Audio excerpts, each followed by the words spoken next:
காட்டுப்பள்ளியில போலீசார் மீது வடமாநில தொழிலாளர்கள் கற்களை வீசி தாக்குதல் நடத்திய சம்பவத்தில் 50 பேர் கைது செய்யப்பட்டிருக்காங்க. கூடுதல் விவரங்களோடு இணைஞ்சிருக்காரு செய்தியாளர் பாஸ்கர். வணக்கம். தொடர்ந்து எந்தெந்த பிரிவுகளின் கீழ் வழக்கு பதிவு செய்யப்பட்டிருக்கு இந்த 50 பேர் மேல விவரம் என்ன?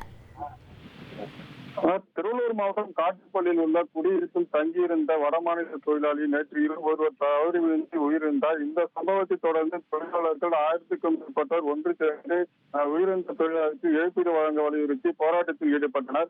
சமரச பேச்சுவார்த்தை நடத்த சென்ற காவல்துறையினர் மீது கற்களை வீசி வடமாநில தொழிலாளர்கள் அட்டுழியத்தில் ஈடுபட்டனர். இதனால் வடமாநில தொழிலாளர்கள் காட்டுப்பள்ளி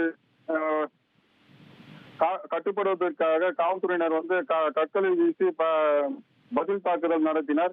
தொடர்ந்து தடியடி நடத்தியும் கண்ணீர் கொண்டு வீசியும் காவல்துறையினர் வடமாநில தொழிலாளர்கள் குடியிருப்புக்குள் விரட்டி அடித்தனர்.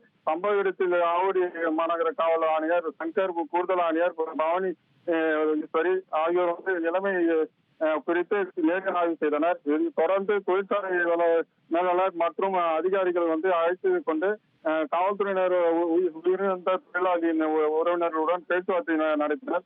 இந்த பேச்சுவார்த்தைகள் உயிரிழந்த தொழிலாளியின் குடும்பத்திற்கு 5 லட்சம் ரூபாய் இழப்பீடு வழங்கவும் தொழிலாளியின் பணத்தை விமானத்தில் கொண்டு செல்ல ஏற்பாடு செய்வதாகவும் தொழிற்சாலை நிர்வாகத்தினர் உத்தரவிட்டனர். இதனை ஏற்றுக்கொண்டு வடமாநில தொழிலாளியின் உறவினர்கள் சடலத்தை பிரேத பரிசோதனை செய்வதற்காக சென்றனர். இதனிடையே வடமாநில தொழிலாளர்கள் கற்களை வீசி தாக்குதல் நடத்திய சம்பவம் தொடர்பாக 6 பிரிவுகளில் போலீஸ் வழக்கு பதிவு செய்துள்ளனர்.